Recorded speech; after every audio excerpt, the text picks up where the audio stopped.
Dartmouth edition. My name's Ethan. I'm joined by my co-host Abby. We're current Dartmouth students.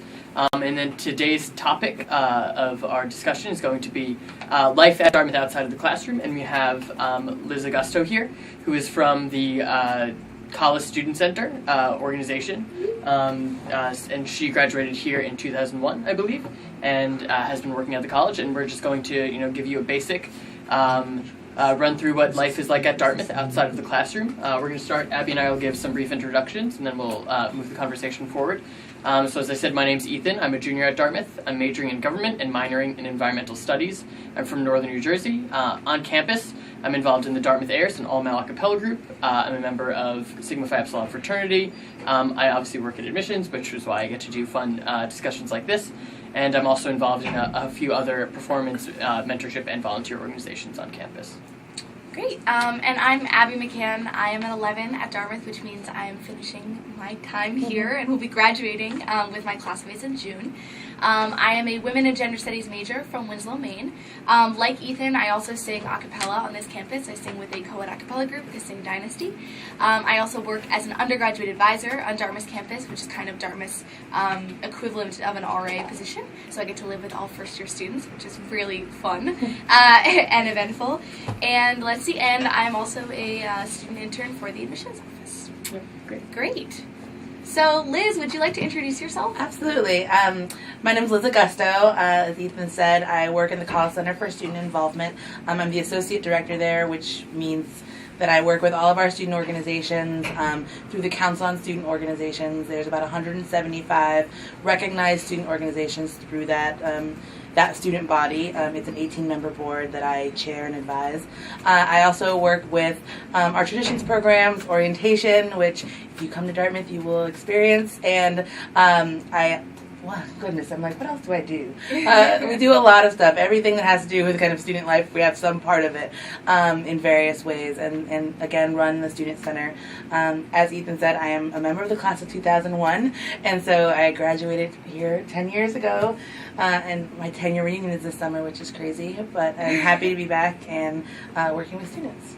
Great. Yeah. Wonderful. Great, and just a reminder to any viewers out there, if you have any questions at all about anything we bring up here or anything that Liz mentions, please feel free to send us those questions on the chat, and we will address them as best we can. Yeah. Great. So, actually, I have an interesting story about Collis and about forming groups on campus. My a cappella group actually formed my freshman spring, and through the student organization's office. So, can you talk about a little bit about, say students get to Dartmouth and they don't find, a group that they want to be a part of. How can they go about making their own? Wow. Okay. So every year, that's the story. So we have students that come to Dartmouth and have a wide range of interests, and our organizations kind of represent that. So we have 9 different a cappella groups, just as an example, but we also have the Union of Bogglers and the Medieval Enthusiasts and any number of student organizations which are kind of different in their scope and in their interest. The process works in a pretty straightforward way. So the Council on Student Organizations is an 18-member student board, and they serve on the board for 3 years. They're selected through an application process, interviewed, etc.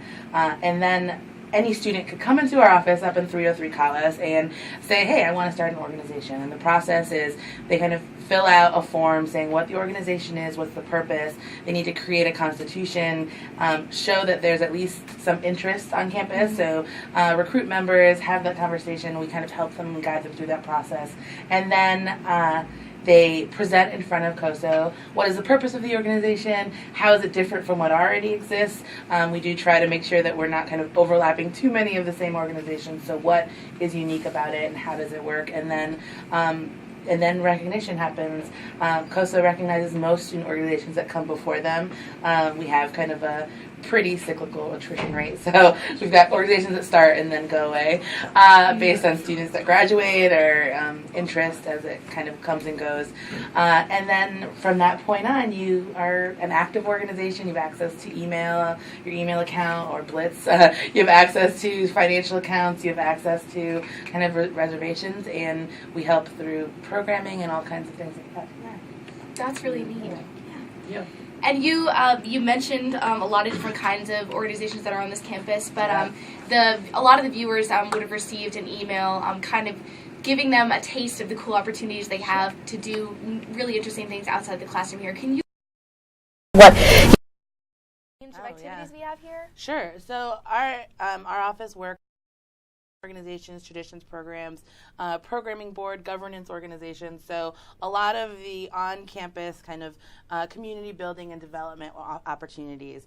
But there's any number of organizations across campus. So club sports, we often collaborate with them on any dodgeball tournaments or things like that. But they're athletic organizations, intramurals that you can join, that you can walk on. They're not at varsity level, so you can walk on. You can kind of have a great time, and such a large number of our student body participates in those organizations. We have the Hopkins Center, which is I have to watch my acronyms. The Hopkins Center, which has musical ensembles that you can audition for during orientation, and you can they're always doing such great performances. There's also ones that don't require auditions, like the gospel choir. I'm trying to think. There's service opportunities on campus. The Tucker Foundation provides endless numbers of service opportunities to get involved with the local community and engage in various ways. And our Dickey Center, Rockefeller Center. There's one of the great things about Dartmouth that I appreciated when I was a student and still appreciate as a staff member is that whatever you're interested in, you can kind of find a home, and you can find a place where you can engage in that and have discussion and kind of make an impact and delve into it even further. And if you can't find it specifically what you're looking for, you can find opportunities to create it, to work with other groups, to collaborate and find ways to kind of get involved on any level of interest. Yeah. Absolutely. I know, for example, something that I saw just a couple weeks ago was DAO, the Dartmouth Asian Organization, had their big culture night in Collis, and they put on a really large show. And they had a bunch of different performance groups. They had Vandana, which is a Southeast Asian dance troupe. They had a Chinese dance troupe. Tal, which is our Southeast Asian a cappella group that just started this past year, talking about starting new organizations. Then there was a big show at the end of it, which was really nice to see both the performance aspect and the cultural aspect of student organizations really coming together. Yeah, it was an amazing performance, and it got such great turnout and buzz, and that whole script. The play was kind of called The Kingdom of Oz, but it was all written by students and directed by students and performed by students, and it's one of the great pleasures of my job to get to see students engage in that and see them take an idea from kind of its infancy all the way to full out kind of fruition. So that was a great. Absolutely.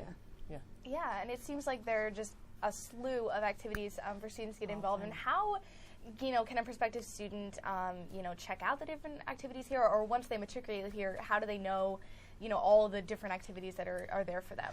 Well, that is one of the constant conundrums of Dartmouth, is trying to figure out how to put all the scheduling into one place. I think, right now, I think one of the major ways that students get information out to other students is through email or Blitz, and kind of letting them know, hey, this is what's going on. I think, posters, there's all kinds of advertisement all around campus. Collis has been working on putting together or trying to kind of collaborate on figuring out how to get a calendar up so that the events are kind of coming up and always listed, and what's going on. We're working on doing that through our Facebook page and through other means to kind of have a more centralized location, at least for the student organizations to be able to kind of advertise their events. But I find that most of the time you can kind of walk around, and if you walk into Collis, there'll be something going on at night. The Hopkins Center releases a termly kind of schedule of all of their events, when their ensembles are performing, what the film series is. I was actually just talking to Ethan earlier about Black Swan showing on Saturday, and I was like, I should totally go see it because I've been waiting to see it. And so I'm like, hey, $5, I can go see Black Swan for $5. And so, particularly because Natalie Portman just won the Oscars, but I will digress, so I won't go there.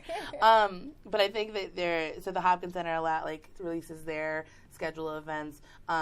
A lot of it is just kind of networking and word of mouth and things getting sent out. But as you matriculate, you'll get kind of lots of information about what's happening and where things are, and how to kind of get networked in.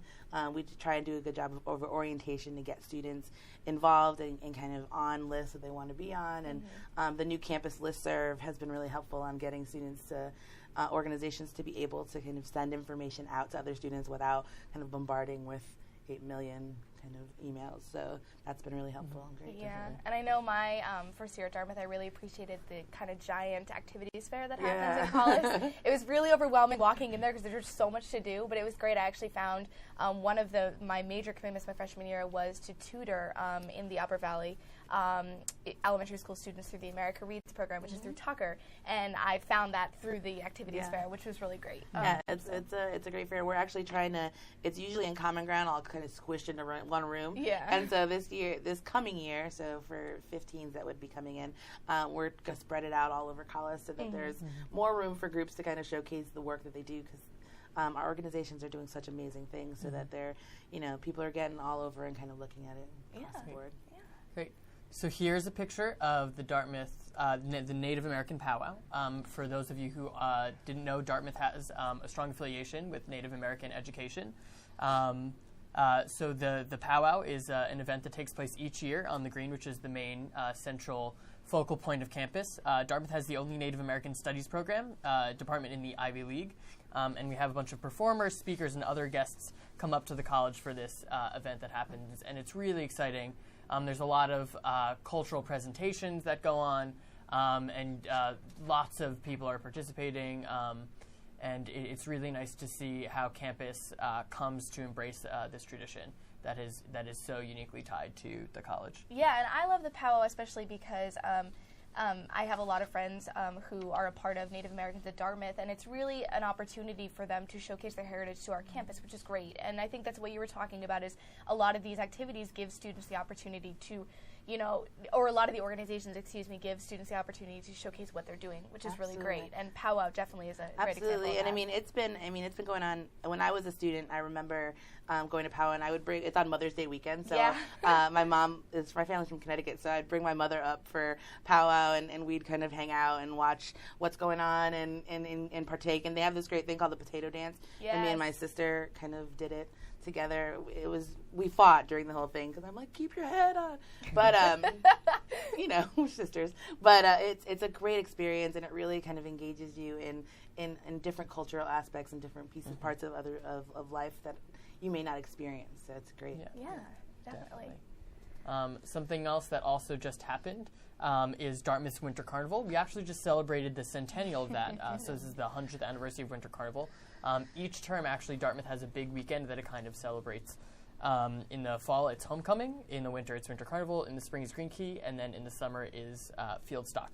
So we just had Winter Carnival, and among the traditions that Dartmouth has is the human dog sled race, which is something where basically students will dress up in various costumes, and then in teams of 4 with 1 person on the sled and 3 people pulling, they'll do races across the green, which is really, really fun. Have you ever done it? I've never done it. I almost got pulled into doing it this year. A couple of my first-year residents were desperate for a 4th member, but I did not do it. You held out even your senior year. Yeah, I know. But I love watching it. And one of my other favorite Winter Carnival traditions is actually the sculpture, the snow sculpture in the center of the green. And I know that students actually take the lead on constructing that. And that's through Collis, right? Yes. Students take the lead on constructing, designing, building. They do the whole thing. It's similar to Bonfire. In that a student team, and there's a student leader that is kind of responsible. He's like the build chair. And they plan it, they create the design, figure out how it ties into the theme. This year's sculpture was a castle, which was a reflection of what the first sculpture ever made was, which was also a castle. And so it's an amazing thing. Winter is not necessarily my thing, but I'm always amazed by students that go out and every day build and pile the snow up, and we cart it in from ice rinks and fields and all over the place when there's there was enough snow this year, but normally really if there's nice. not, Yeah, I've always wondered how they get the snow here because I remember the last couple of years we haven't had that much snow. Right, we shave it off of arenas and stuff. Like, so Thompson Rink will shave it off the skating rink and bring it. So it's more like ice chips than snow. But that's probably better it's more sculptable. That's great. That's great. And another great Dartmouth tradition is actually the polar bear swim. Though it's much more of a plunge from anyone who's experienced it. So on Dartmouth campus, we have Ockham Pond, which is not too far from the center of campus, that freezes over in the winter, obviously. And students will be skating there, playing pond hockey. But actually during Winter Carnival, we have this special thing where they cut a chunk out of the ice. And students are invited, if not encouraged, to take the polar bear plunge. And you jump into the freezing cold water in your bathing suit, which sounds crazy in the middle of winter, but hundreds of students line up to do it. And you swim, a few yards, and you're actually tied by the waist to a rope just so they can pull you out in case something should go wrong. But I don't think that's ever. Go wrong. I don't think anything has ever happened. It's obviously just precautionary, and they have a bunch of health staff nearby in case anything happened. But it's a lot of fun, and it's definitely a very Dartmouthy winter carnival tradition. Did you do it when you were a student? Oh, there? no. No! I supported friends that did. I cheered them on and wrapped up in my coat and gloves and hat and watched them jump into the... Actually, when I was a student, interesting story or random story, we had a sponsorship from Martha Stewart at that time. Really? And everybody that jumped into the thing got a robe, a Martha Stewart robe. Whoa! I know. You guys jealous, huh? Jealous. Yeah, That's I got crazy. a pin. Well, they also got a pin, but Martha Stewart, for some reason, I'm not, the director at that time was connected to her in some way, and so she donated all these robes and towels and all this stuff, and so awesome. Completely random story, but yeah. Wow. Yeah, Definitely. no, it's too cold for me. Yeah, I've done it a couple times. It's really fun. I think the best part about it is not necessarily being in the water, but just like this feeling of camaraderie from everyone because we're all like, all right, we're going to do it. And everyone like, when you get closer and closer to the front, like everyone starts to go, I don't know if I want to do it. And then someone behind you is like, no, you got to do it. And it's kind of really fun that way. So I like that. Yeah.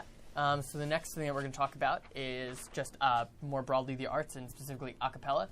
So we've got a photo of the Rockapellas, which is an all-female a cappella group on campus. And Abby and I both happen to sing.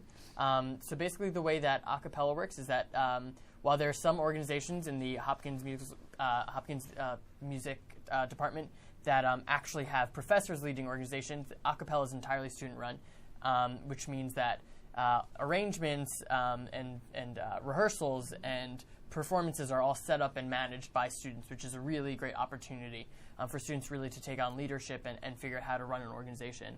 Auditions happen in a very crazy time at the end of orientation. Yes. Abby and I have both experienced it. And because Abby's in a co-ed group, she actually does 2 nights of it, which is crazy. So basically they start in the afternoon. Girls' auditions happen typically 2 days before classes, and then guys' auditions the day immediately before classes, and they'll start about like 4 in the afternoon and then run on to the early hours of the morning. And then for co-ed groups, it unfortunately repeats and they have to do it. It does. Right over again. It's pretty terrible. Yeah. But I think that I remember just meeting so many people during that time, and you just feel like you're all in the same place. You're ordering pizzas late at night from EBA's, which is one of the typical late-night eating spots on campus.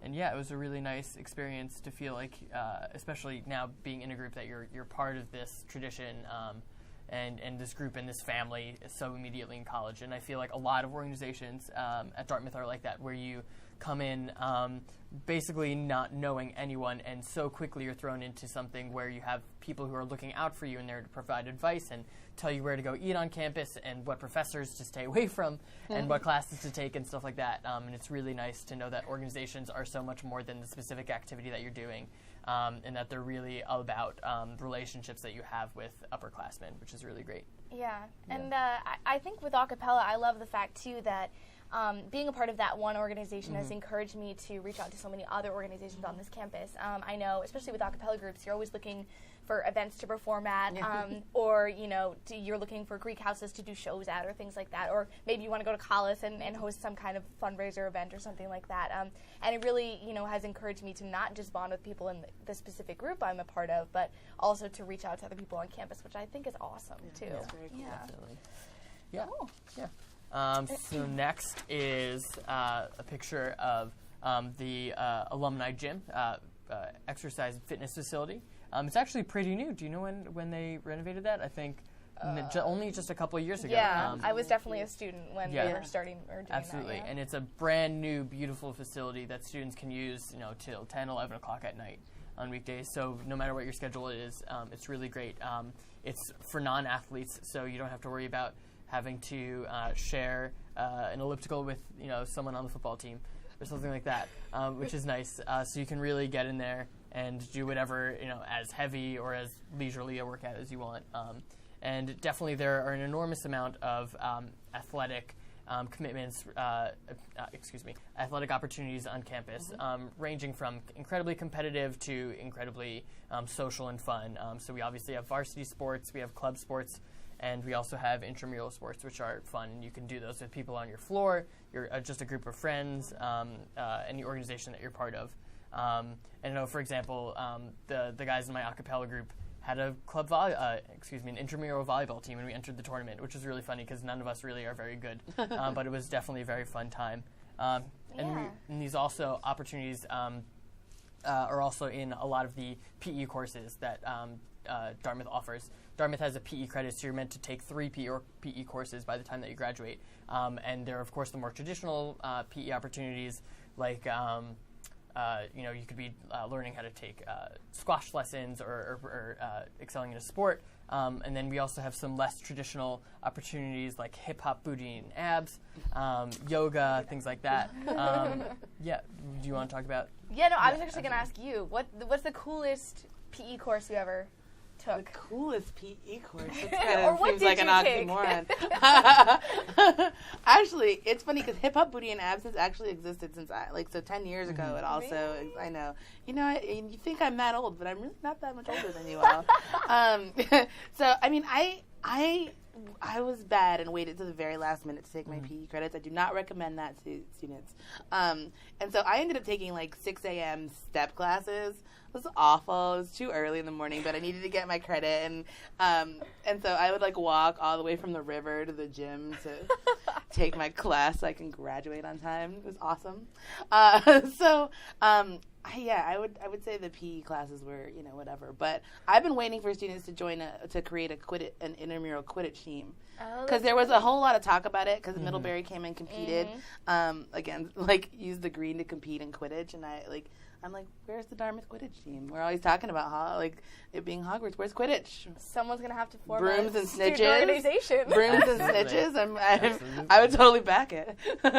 Yeah. I actually love the PE courses here. I'm taking 2 right now because, interestingly, I'm one of those people that signs up for PE courses and literally does one less attendance to get credit. Because in order to graduate from Dartmouth, you need 3 PE classes in order to graduate. And so I pretty much have enrolled in PE courses almost every term that I've been here. And it's now, I'm my last term taking classes and there are 2 weeks left. And I'm currently enrolled in 2 PE courses to try to finish my PE credit. I always wanted to do fly fishing. Ray from Collis teaches fly fishing and or ice fishing during right now. And I always wanted to take it, but never. Yeah, I'm currently taking a spinning class, which is such a workout. It's crazy. And I'm taking a yoga class in the morning, which is a wonderfully zen way. That's a much better way to start the morning than step. Yeah, no, not as much yelling. Yes, that would have been a better idea. Absolutely. I actually haven't taken a specific PE class yet, but I've gotten 2 PE credits by doing my training for Dmc Trips, which is a great opportunity. If any of you guys don't know out there, we actually have the largest and I think first collegiate outing club in the country. And the DOC is huge on campus because it runs basically the precursor to our orientation, which is DOC Trips, and students will come in and we have about 95% of the incoming class participate. And these trips, range from the the very difficult, hiking and mountain biking and stuff like that, to the much more lax farming and cabin camping and nature photography and stuff like that. So there's definitely an opportunity for everyone. And as part of the training process, you have 2 student leaders who are trained in first aid and crisis management and things like that. Everything that you would want your leader to know when you're going out into the woods for 3 days. And that's also another great way that students get PE credits. Yeah. Well, I think that's one of the cool things about Dart. I think 2 things that I think Trips is another example of a completely student-led program. Right. Yeah. And so watching the trip, the students kind of coordinate it and manage it and run the crews and do all that is another example of the kind of responsibility that we allow our students to take on, which is incredible because it doesn't happen at a lot of other schools. But the willingness that students have to kind of lead these things. But I was actually thinking about PE credit, and I realized Thursday night salsa. Yes. You can get PE credit if you go the whole term and dance every Thursday night. And it's like this. It's a great time. And so I go sometimes as a staff member because I'll be working late, and so I'm like working late. And I'm like, I'm gonna go stop by and dance salsa with students. So it's a good time. Thursday night salsa. It happens at the Collis Student Center, actually in Fuel, correct? Which is kind of the dance hall or dance club that we have on Dartmouth campus. So every Thursday, no experience necessary. You can just show up and learn how to dance salsa and have a great time. And it's a workout. Yes. Too. I mean, you're there for like an hour and a half, 2 hours, and you're totally dancing the whole time. Yeah, definitely. Definitely. Okay, great. Well, I wanted to ask you though, did you have a good time on your DOC trip when you were I did have a great time on my DOC trip. I maybe shot a little higher than I should have on the hiking scale. So, climbed a giant mountain and all that jazz. But I met some great people I'm still friends with now, and still communicate with regularly. And that ended up being kind of really core for me the whole time that I was at Dartmouth. And I loved my trip. I ended up, because I'm from Connecticut, I ended with a bunch of New York people, and we ended up singing show tunes. Like, I felt bad for a couple of students on my group that were not Broadway, didn't like musical theater, because most of us in the group did somehow. Yeah. And ended up singing, to Mount Musalog to show tunes and Rent. We did the same thing on my trip. Such a good time. Yeah. So I loved my trip. It was great. Cool. Great. So just looking at the time, we're just going to move on a little bit. So then the next thing we're going to talk about is Rollins Chapel. It's actually a non-denominational space on campus that lots of different organizations will use.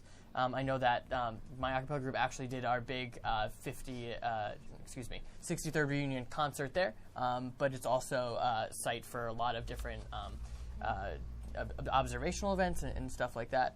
So we have a picture specifically up of the Martin Luther King celebration, which is a pretty big deal on campus. We had civil rights activist and friend of Martin Luther King, Diane Nash, come up to campus, and she spoke to students and community members in Rollins really about her experiences in the civil rights movement, which is a really great opportunity. We have lots of great speakers who will come up to campus and really will do a great job at explaining their experiences, answering student questions. Really great fun. Yeah, I love Rollins Chapel. My cousin actually got married in Rollins Chapel. Oh, Yeah, nice. Fun fact about Dartmouth, 10% of alumni marry other alumni. Actually, both my parents are alums of Dartmouth, so I'm a product of that statistic. There you go. But yeah, Rollins Chapel is just a beautiful really is. facility, and I love the services and the Absolutely. speakers they have there. It's phenomenal. So Wonderful. cool. I think we're going to keep moving on Yeah, great. to the next photo.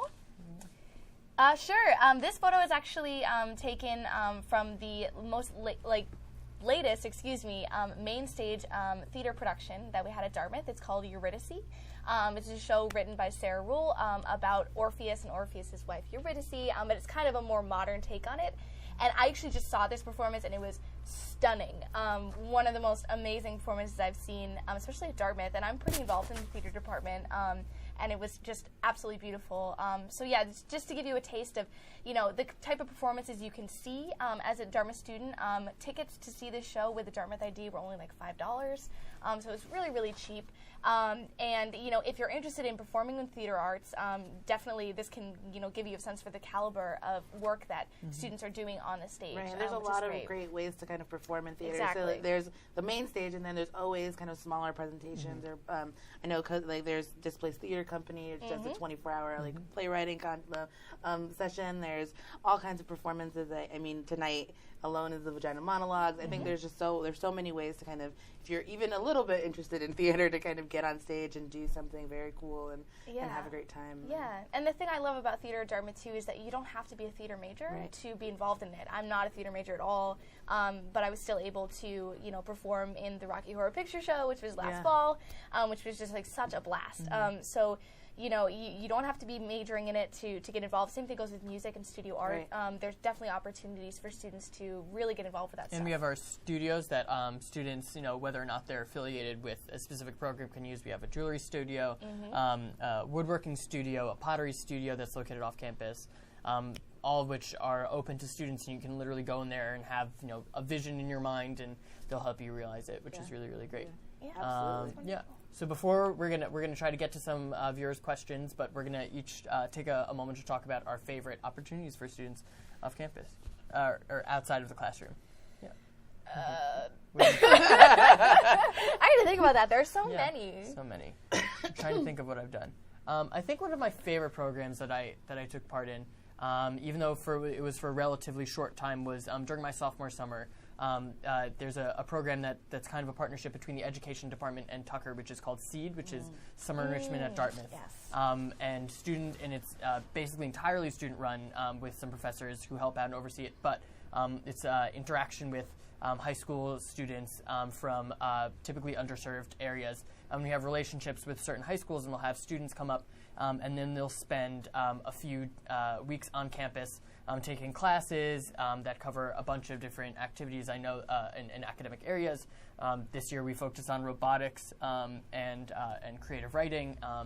And in addition, while there are lots of students who participate on campus with the program, there are students who have the opportunity to intern at these schools off campus during the year, so that there's a really good continuity to the program. And a lot of students who have a desire down the road to work in education and work with young kids in the classroom really get a chance to do that. And I think SEED is a really cool program because it has this continuity to it.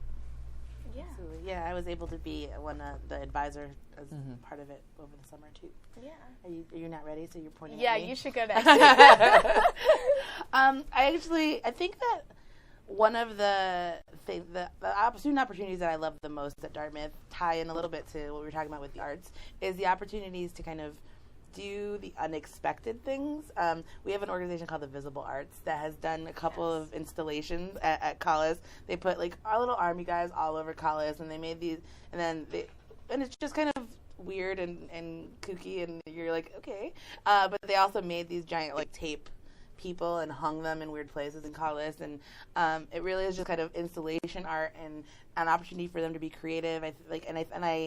I love when students take something that could be mundane and make it kind of incredible. I think about the Black History celebration that happened this weekend, and they took it as an opportunity to kind of talk about hair, and they did this great runway show with all these different kinds of hair, and all these great music, and Samantha Ivory, who's the advisor to the Black students, did it walk down to the catwalk to I Whip My Hair by Willow Smith. She whipped her hair back and forth. So I love the opportunities that students take to kind of be creative, and I think about the Dow Culture Night. There's just so many times where a student has approached me and said, "This is what I want to do." And I'm like, okay, that's just crazy enough to work, and let's see if we can make it happen, and being able to kind of watch a student take that from nothing into something. So anyway, that's that's wonderful, and I just figured out what I was going to say too. So, actually, one of my favorite experiences in Dartmouth is Pride Week that happens during spring term. It's basically how Dartmouth shows its pride for the LGBT community. As a member of that community, I love how alive the campus becomes in sharing those experiences. Especially last year, I actually participated in the gender bending fashion show, which was really cool and really, really fun, and just like such an amazing experience to do something so outside of my everyday experience and have the campus be so supportive of it was awesome. So Pride Week at Dartmouth is definitely wonderful, and a lot of it happens in the Collis Student Center. And it's very cool because the first kind of couple prides were when I was a student here, right? And so it's been cool to come back and see like Vagina Monologue started when I was a student here, and but I think about the transform performance that you just talked about, and the difference from like the typical drag ball that we used to have, and how the idea of gender and identity and all that has changed a lot, and that we're celebrating in different ways. And so it's fun to kind of see that happen on campus. Great. Great. So we have a question from our viewer, one of our viewers. What kind of volunteer community service can you do at Dartmouth, and how much time does it take? And I would say there's a whole variety of opportunities, and how much time you put into each is totally up to you and incredibly flexible. Some things that I've done, I've volunteered with Habitat for Humanity. They always have a build going on nearby, and they're very good. Once you sign up for it, they have students who are driver certified who will drive over to the site and drive you back, which is a great opportunity. Something else that I participated in was the Special Olympics, which we have both. We have a Winter Olympics and then we have a non-Winter Olympics. And you can participate in that in a bunch of different capacities. I think the thing I love about volunteer opportunities at Dartmouth is that you can, decide to be involved in just, one day project, or it can be something that can span the entire term or your entire Dartmouth career, which is great.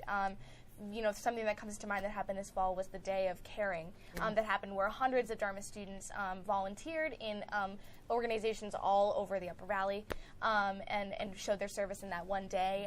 Or you can do something like work with Big Brother, Big Sister, or the DREAM program, which is a mentorship program for students in the area, or for Dartmouth students to link up with elementary school and junior high school students in the area. And I have friends that have done that since freshman fall. So it's really, service. There's tons of opportunities, but I definitely feel like it's something you can make, your own, which is nice. Great. And then we have another question that we're going to get to quickly before we close. What kind of extracurricular activities are expected going into the application process, and kind of what Dartmouth is looking for, and are a few serious commitments enough? And I would definitely say they are. I mean, even as a high school student, I remember by the time I was a senior, I was working on a couple things. I was working on my school newspaper that I was editing, and then cross-country team, and then doing some music things. And certainly it's great to see that students are involved in a whole variety of things, but it's also nice to see students really commit themselves to specific things. And I definitely think that's true at Dartmouth, where students will join a whole host of things when they're freshmen and sophomores, and then really commit to a few things that are extremely meaningful to them by the time they graduate. Yeah, and I'm sure you can agree with this, Liz. I think one thing that defines the Dartmouth students is that we're very passionate. And so whatever you choose to do in high school, make sure when you're preparing your application that it comes across as that you were passionate about whatever you were doing. And that could be about a lot of things, like Ethan said, or it could be about a couple things. It could be about service, or it could be about, babysitting your younger sister, your younger brother. So there's lots of different ways you can show you're passionate about what you're doing, but we just want to see that in your application. Absolutely. Great. So we're going to close. We'd like to thank Liz for coming onto our show Thank you so much. And just sharing her insight with us. You can visit our website, dartmouth.edu/admissions, for videos, blogs, pictures, and frequently asked questions to learn more about the school. You can also catch us every Thursday at 6 p.m. Eastern Standard Time for the Office Hours Student Edition, where you guys can just come online and ask questions. There are no specific topics, and we're here to really give you an opportunity to ask whatever you want. If you're planning to visit campus, check out our tour and information session schedule, which is available online. And stay tuned each month for more news from Dartmouth Admissions. Great. Thanks so much.